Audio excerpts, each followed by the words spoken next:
사람들은 서로를 견딜 수 있는 적당한 거리가 필요하다고 합니다. 자족하는 삶을 살기 위해서는 타인으로부터 독립할 줄 알아야 된다는 것입니다. 사람은 서로 가까울수록 마음에 상처를 주는 일이 많아진다고 합니다. 우리 인생은 수많은 만남과 헤어짐으로 이어지는데 나도 다른 사람도 마음이 아프지 않도록 마음의 간격을 둘 필요가 있다고 합니다.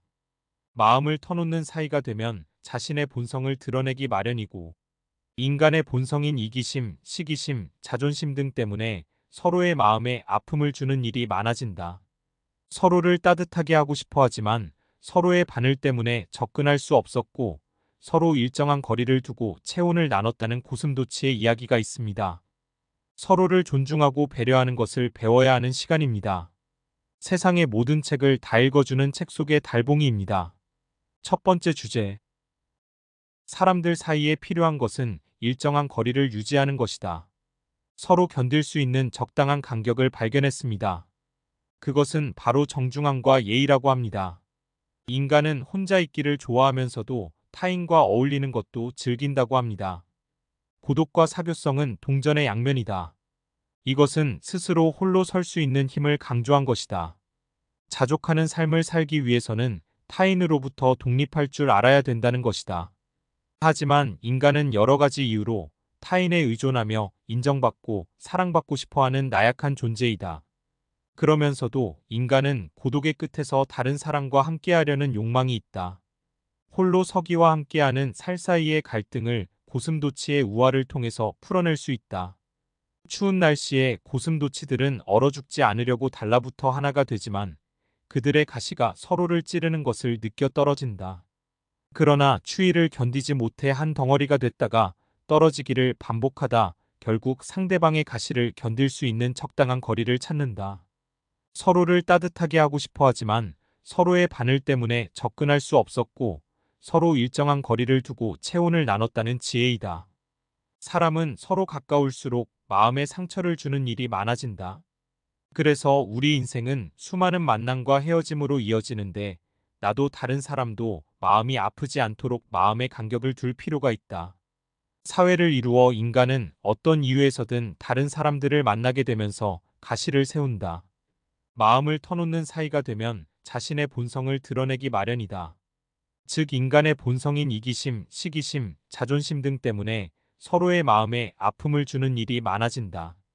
가족, 연인 같은 사랑의 감정으로 맺어진 관계도 마찬가지다.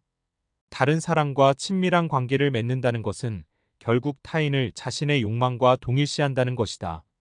상대에게 자신이 바라는 모습을 강제하는 것도 폭력이 될 수 있다. 상대방을 자신의 소유물로 여기다 보면 아픔을 주는 막말을 하게 된다. 부모는 본인이 이루지 못한 꿈을 자녀가 대신 성취하기를 바란다. 남편과 부인은 서로 결혼한 사이라고 해서 최소한의 예의를 갖추지 않는 경우도 있다. 사랑하는 말 한마디 실수로 만남이 깨지는 일이 생긴다. 상대를 공경하되 거리를 두라라는 말은 공자가 말한 경이원지에 더 가깝다. 경이원지 또한 상대를 공경하면서 동시에 거리를 두라는 뜻이다. 상대방이 나와 다르거나 잘못된 생각을 갖더라도 그 인격을 존경해야 상처를 주는 가시돋친 말을 피할 수 있다. 서로 세상에 대한 관점에 차이가 있다는 점을 인정하고 서로를 폭넓게 이해할 필요가 있다. 사회란 모두 필연적으로 서로의 수능과 타협을 요구한다. 강요는 모든 사회에서 뗄 수 없이 붙어 다닌다. 모든 사회는 희생을 요구하는데 자신의 생각이 다를수록 개성이 강할수록 희생이 커진다. 사람을 많이 만날수록 친구가 많을수록 좋아하는 사람이 많을수록 접촉 범위가 커지면서 불행을 자초할 수 있는 기회와 환경이 넓어지는 것이다. 인간은 내면이 공허하고 삶이 단조로울 때 다른 사람의 온기를 필요로 한다. 함께 이야기하면서 공감받고 지지받고 인정받고 싶은 것이다. 그러나 막상 타인과 생각의 차이를 느껴 실망하면 관계가 다시 멀어진다. 그래서 인간관계에 꼭 필요한 냉랭한 거리두기를 정중함과 예의라고 말을 하는 것이다. 거리를 둘 줄 아는 현명한 사람은 비록 따뜻함의 욕망은 충분히 충족되지는 않지만 가시에 찔리는 최악의 상황을 피할 수 있다. 다른 사람과 어울리고 싶어하는 사교의 욕망이 생기는 것은 자신이 불행하다는 반증이다. 타인을 통해 얻는 행복의 가치는 행복의 본질이 아니다. 많은 인간관계로 결핍을 채우려고 하지만 인간관계는 자칫 화상을 입을 수 있다. 인간이 행복하기 위해서는 홀로서기와 타인과 함께하기 사이에서 균형을 잡을 필요가 있다. 쇼펜하우어가 말했다. 예의는 현명함에 속하고 무례는 어리석음에 속한다. 너무 지나친 사랑과 관심 또한 상처가 될 수 있으므로 약간의 무관심과 냉정함을 통한 적당한 거리두기라는 현명한 방법을 통해 서로의 온기를 적당히 보존할 수 있을 것이다. 두 번째 이야기. 사랑에 빠지면 콩깍지가 씌이는 이유. 우리가 연애에 빠졌을 때 느끼는 모든 행복한 감정은 모두 환상에 불과하다. 사람들은 흔히 눈에 콩깍지가 씌이면 상대에게 없던 매력도 생겨나게 된다. 남자는 자신의 개성과 특질에 잘 적응하는 여자를 바라며 그런 여자가 나타났을 때 목숨을 바칠 각오로 희생적인 사랑의 전사가 된다. 대부분 성적인 매력에 이끌려 사랑에 빠지면서 연애는 자신의 일이라고 착각한다. 사랑을 쟁취하려는 욕망이 너무 강하며 그것이 이뤄지지 않으면 극단적인 선택을 할 정도로 사랑의 환상은 인간의 이성적 판단을 마비시킨다. 그래서 모든 연애는 성적인 환상을 통해 이루어지며 이런 눈먼 사랑의 바탕에는 남성의 성욕이 자리 잡고 있다. 남녀가 데이트를 할 때 잘 차려입고 거울을 보면서 외모를 고치는 이유는 바로 성충동에 있다. 인간은 이런 사랑의 묘약에 속아서 상대방과의 만남을 행복과 만족으로 느낀다. 사랑의 목적은 현실적으로 이세를 낳는 데 있다. 이런 이기적인 행위를 통해서 자연히 이루려는 인류의 종족 유지라는 목적이 은밀하게 달성된다. 정신적인 교감이 바탕인 연애는 하나의 환상이다. 실제로 사랑의 본질은 생명의 보존에 있기 때문에 철저히 신체적인 조건을 따진다. 우선 나이를 볼 때 남자는 가임 기간의 여성을 매력이 있다고 느낀다. 남자들에게는 출산이 불가능한 나이가 된 여자는 성적 매력의 대상에서 제외된다. 따라서 미모가 없는 젊은 여성을 본래 타고난 미모의 나이 든 여성보다 더 매력을 느낀다. 일단 제외하는 경향을 보이는 셈이다. 남자는 여성의 몸매에도 관심을 갖는데 그것은 출산뿐만 아니라 육아의 가능성도 본다는 것이다. 특히 남자가 큰 엉덩이와 큰 가슴에 집착하는 이유는 풍만한 젖가슴이 유아에게 충분한 영향을 제공할 것이라고 본능적으로 생각하기 때문이다. 흔히 말하는 S라인 몸매는 현재의 남자와는 관련이 없으며 태어날 아이의 생존과 관련된 조건이다. 여성의 경우에도 남성의 큰 키를 보는 경우는 장차 아이가 그렇게 좋은 유전자 받기를 은근히 기대하기 때문이다. 이처럼 우리가 생각하는 정신적인 사랑은 하나의 환상에 불과하며 실제로는 건강한 아이를 낳으려는 욕망이 지배하고 있다는 것이다. 물론 이런 현상은 이성적으로 판단하는 것이 아니며 본능적으로 파악하는 것이다. 그래서 이성을 사귈 때 재산이나 학력을 포함한 배경은 부차적이다. 그 사람이 본래 갖고 있는 외모와 같은 신체적인 특징이나 성격과 같은 장점이 더 고려되는 것이다. 세 번째 이야기. 서로의 차이만 기억한다면 사랑은 행복한 착각이다. 누구나 소중한 첫사랑의 기억이 있을 것이다. 가슴이 설레고 만나고 헤어지면 또 보고 싶어 잠을 이루지 못한 날들이 있었을 것이다. 한편 여성 과남성은 서로 다른 언어 욕구 감정의 차이를 겪는다. 똑같은 말을 해도 다르게 알아듣거나 같은 것을 보고 다르게 받아들이기도 한다. 영화 와디민민트는 어느 날 갑자기 사고로 여자들의 생각이 들리게 된 남자를 통해 여자와 남자의 차이를 극명하게 보여준다.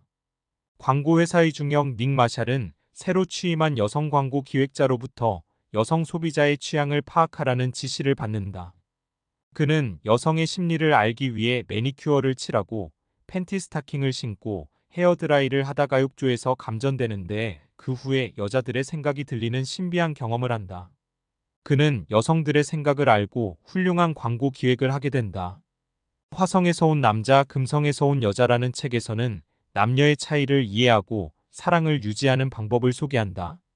존 그레이는 남자와 여자가 서로 다른 행성 출신이라는 비유를 통해 언어, 감정, 욕구 행동의 차이를 설명했다. 이처럼 전혀 다른 생각을 지닌 남자와 여자가 사랑에 빠지는 이유는 출산이라는 목적에 있다고 본다. 사실 연애 감정은 출산이라는 자연의 목적에 맞지 않다. 사랑을 통해 느끼는 천국과 지옥은 하나의 착각이다. 연애 결혼보다 중매 결혼을 한 사람들이 더 행복하게 살 수 있는 이유가 있다. 연애 결혼을 한 사람은 동물적인 매력에 끌린 후 출산이라는 목적이 달성되면 모든 환상이 깨지고 열정은 바로 사라지기 때문이다. 조건을 맞춘 결혼은 현실적이기 때문에 환상이 덜하다. 사랑은 완벽함을 위한 갈망에서 비롯된다. 따라서 사귀게 될 상대방의 경제적인 조건을 따지든 외모나 재능을 따지든 나쁜 것은 없다. 자신의 결핍을 채우기 위해 사랑이든 연애든 각자가 선택할 일이기 때문에 강요할 일은 아니다.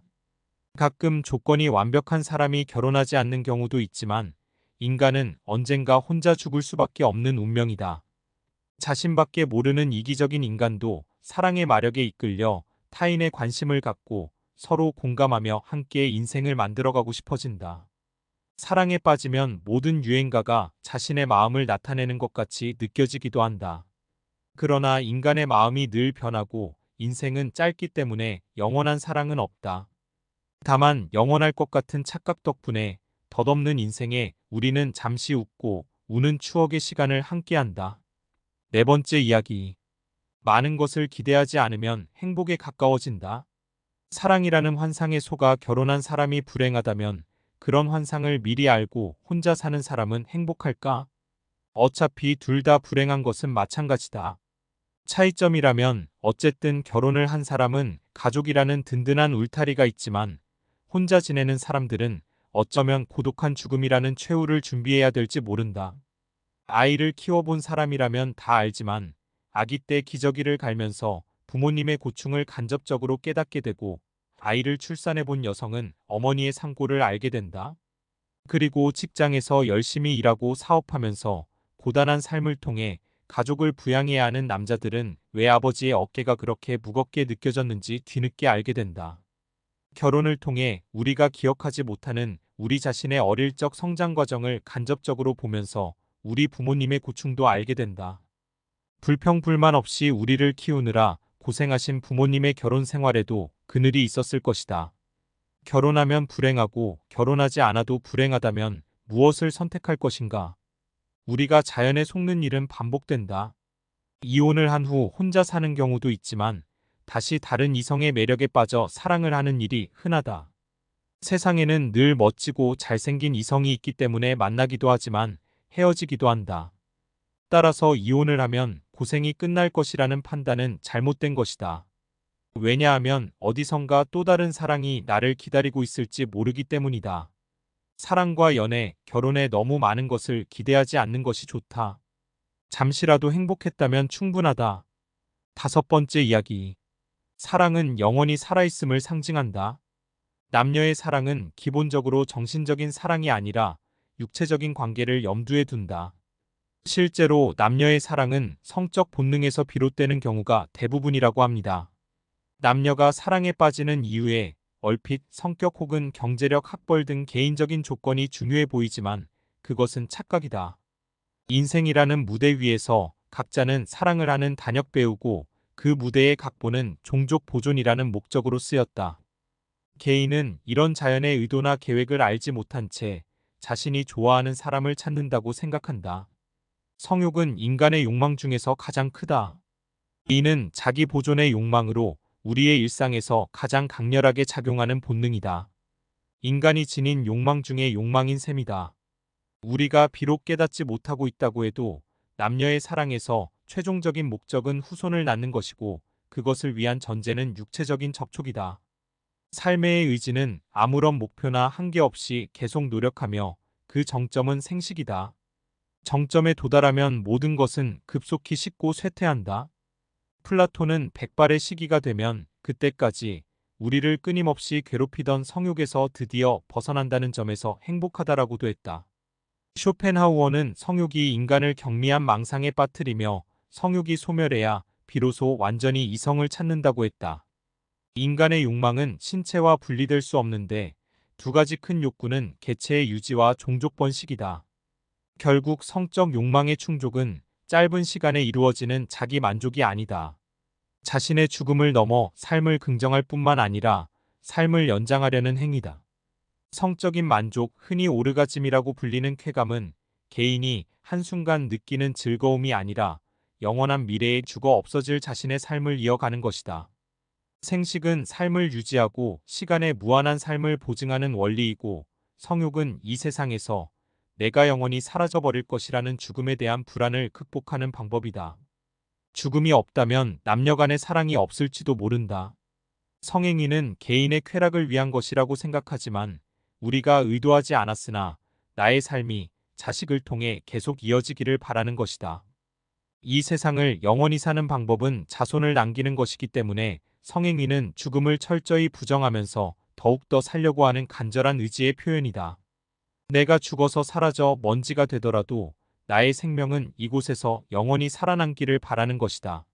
이런 점에서 생식의 목적은 죽음을 넘어서 영원한 삶에 대한 욕망을 실현하는 데 있다. 또한 그것은 개인의 살려는 의지를 실현하는 것이 아니라 종족의 의지를 실현한 것이다. 사람들의 달콤한 사랑 뒤에는 종족 보존이라는 자연의 전략이 숨어 있다고 본다. 유기체가 생식의 전략을 통해 죽음을 극복하는 것은 거미, 말벌, 인간 등 모든 생명체에서 확인할 수 있다. 생식이 유기체의 궁극적 목적이자 가장 강한 본능인 이유는 종족 보존을 통해서만 의지가 죽음을 극복할 수 있기 때문이다. 사랑은 본질적으로 성욕의 실현이며 이 세상 모든 남녀의 사랑은 아무리 별나라의 모습을 하고 있더라도 성욕이라는 본능을 근거로 한다. 즉 남녀의 사랑은 예외 없이 이 본능이 특수화되고 한정되고 개체화된 것뿐이다. 성욕은 영원히 생존하려는 의지의 긍정이다. 이 세계를 삶의 의지로 본다면 그 의지가 가장 두드러지는 것은 바로 생식행위이다. 봄날에 벚꽃이 활짝 피는 것, 물고기가 수십억 개의 알을 낳는 것 모두 살려는 의지를 분명하게 나타내는 것이다. 사랑은 영원한 생존에 대한 의지의 발현이다. 지금까지 시청해 주시어 정말 감사드립니다. 오늘도 행복한 하루 되세요. 세상의 모든 책을 다 읽어드리는 책 속의 달봉이입니다.